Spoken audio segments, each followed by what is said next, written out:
Top 6 Purest Creamline Female Volleyball Players. Ilalahad na sa ating satirical ranking. Sino ang pasok sa ating listahan? Sino ang sumusweldo ng 8,000 pesos lang kada buwan? Ating busisiin sa ating volleyball update.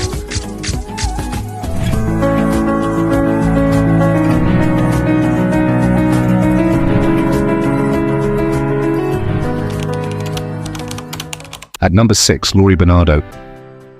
Sa ating satirical at totally fictional ranking, nasa 20,000 daw ang kanyang monthly salary. Pero syempre, chismis lang yan ng kumari nating si Inday Liliu, kaya wag masyadong seryosohin. Wala tayong ebidensya na iyon talaga ang kanyang kinikita.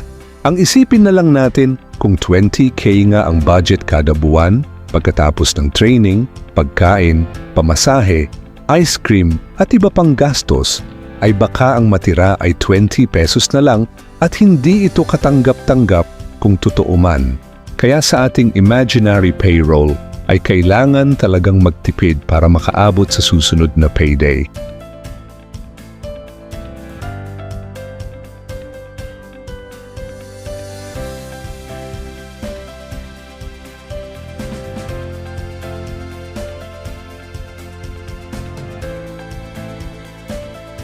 Sa panglimang pwesto ay walang iba kundi ang beauty queen ng Quezon City na si Michelle Gumabao.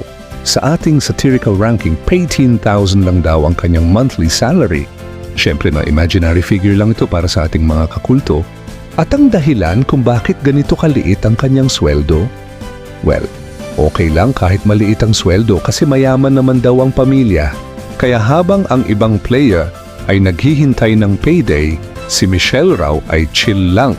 Dahil sa ating kwentong katuwaan, hindi naman daw kailangang umasa ng pera ni Michelle sa paglalaro ng volleyball. Pero tandaan mga ka-volleyball, ang tunay na halaga ni Michelle ay hindi nasusukat sa salary figure, kundi sa kanyang career, talent at mga naiambag niya sa volleyball.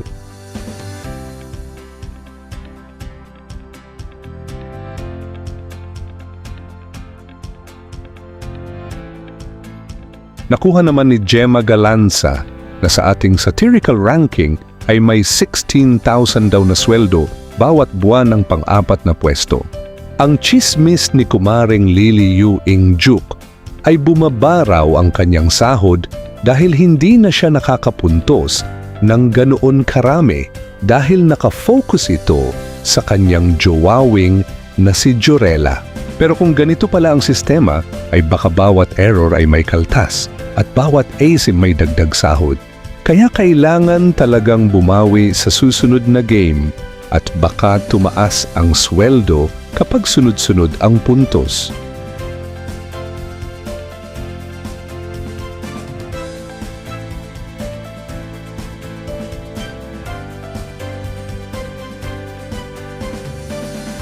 Taking the third spot is Sheena Turing, na sa ating satirical ranking ay may 15,000 daw na sweldo bawat buwan.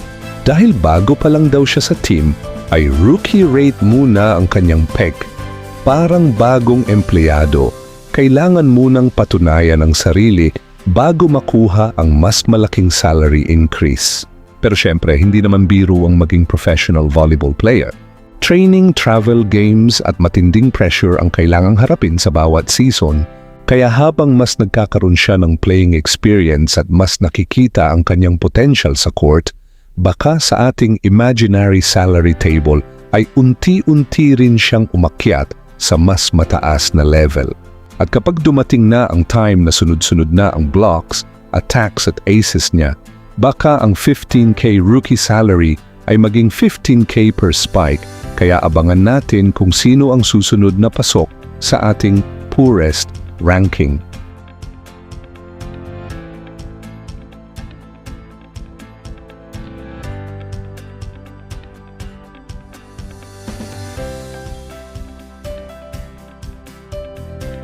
So sino ang nasa ikalawang pwesto? Siyempre walang iba kundi ang phenom ng volleyball na si Alyssa Valdez na sa ating satirical ranking ay may 13,000 daw na sweldo bawat buwan. Dahil malapit na raw mag-retirement ni Phenom, ay sinasabi nating parang senior discount na rin daw ang kanyang salary grade. Pero kahit sinasabi nating maliit ang sweldo sa ranking na ito, hindi naman maliit ang pangalan ni Alaysa sa mundo ng volleyball.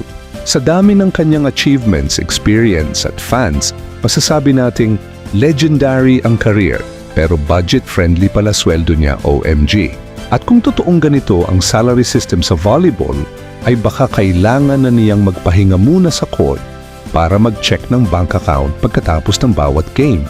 Pero habang nasa court pa siya, ay siguradong hindi madaling palitan ng experience at leadership ng isang veteranang tulad niya.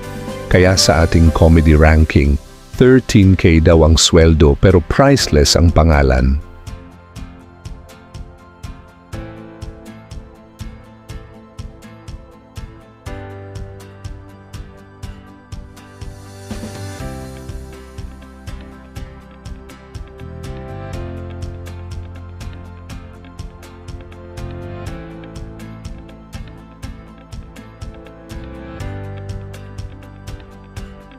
And taking the number 1 spot is none other than Jorela De Jesus, ang libero, na sa ating countdown ay may 8,000 pesos daw na sweldo bawat buwan.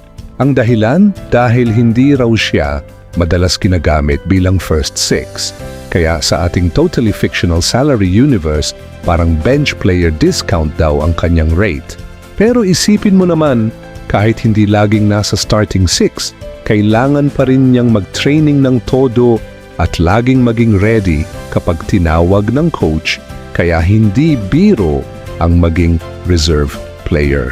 Isang injury o tactical change lang ay biglang kailangan niyang pumasok at ipakita kung ano ang kaya niya. At dahil libero siya, baka sa ating imaginary payroll system, hindi raw binabayaran per point, kundi binabayaran per save. Kapag nakapagdig ng impossible ball ay dagdag 100 pesos daw. Kapag nakapag-save ng sure point, may bonus.